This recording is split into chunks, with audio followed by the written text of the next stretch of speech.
বাংলাদেশের বিশ্বকাপ স্বপ্ন কার্যত শেষ। ভারতে নিরাপত্তার শঙ্কা নেই জানিয়ে ভেন্যু পরিবর্তনে রাজি নয় আইসিসি। শেষবারের মতো সিদ্ধান্ত বদলাতে 24 ঘন্টার আলটিমেটাম দিয়েছে আইসিসি। বাংলাদেশ না খেললে বিকল্প হিসেবে স্কটল্যান্ডকে বেছে নেওয়ার সিদ্ধান্ত হয়েছে। আন্তর্জাতিক ক্রিকেট কাউন্সিলের বোর্ড মিটিংয়ে সংখ্যাগরিষ্ঠ সদস্য এমন অবস্থানের পক্ষে ভোট দিয়েছে।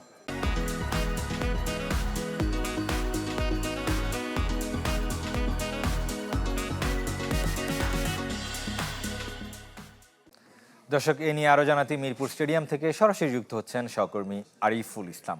আরিফ, নিশ্চয়ই শুনতে পাচ্ছেন আমাকে। আইসিসির সিদ্ধান্ত আমরা ইতোমধ্যেই জেনে গেছি। বিসিবির পক্ষ থেকে এখনো পর্যন্ত কিছু শুনেছেন কিনা, তাদের বক্তব্য জানার চেষ্টা করেছেন কিনা?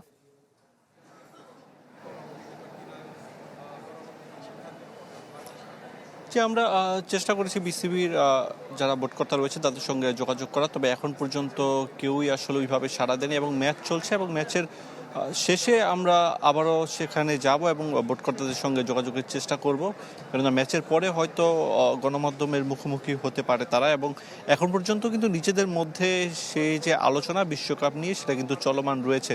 24 ঘন্টার একটা আলটিমেটাম, তবে বাংলাদেশ তো তাদের যে সিদ্ধান্ত, যে অবস্থান, সেটা তো আগেই তারা বলে দিয়েছে যে তারা ভারতে গিয়ে বিশ্বকাপটা খেলবে না। তবে শেষ মুহূর্তে এসে কি তারা পুনর্বিবেচনা করবে কিনা, এটা একটা প্রশ্ন থাকতে পারে সমর্থকদের। যারা দেশের ক্রিকেট প্রেমী তারা হয়তো তাদের মতো করে আরও একবার জানার চেষ্টা করবে যে ক্রিকেট বোর্ডের অবস্থানটা কি।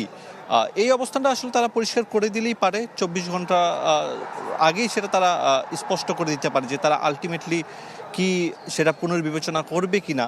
এই সিদ্ধান্তটা আসছে কিনা তার জন্য আমরা অবশ্যই তাদের সঙ্গে যোগাযোগের চেষ্টা করব। তবে আইসিসি যা জানিয়েছে সেক্ষেত্রে মনে হয় না যে বাংলাদেশ কার্যত আর আসলে তাদের সিদ্ধান্ত পরিবর্তন করবে। এবং আইসিসি তো আজকে বলেই দিয়েছে যেই সব ইস্যু ধরে বাংলাদেশ তাদের অবস্থান জানিয়েছিল, অর্থাৎ নিরাপত্তার কথা, আসলে ওই ধরনের কোনো কিছু কিন্তু তাদের চোখে পড়েনি এবং তারা পরবর্তীতে যে সিদ্ধান্ত নিয়েছে যে ভারতে গিয়ে তাদের বিশ্বকাপটা খেলতে হবে, অন্যথায় রিপ্লেসমেন্ট খুঁজে নেবে। এবং অধিকাংশ ভোট যেহেতু বাংলাদেশের বিপক্ষে গিয়েছে, সেখানে আসলে কার্যত বাংলাদেশের বিশ্বকাপ শেষ, সেটা বলাই চলে।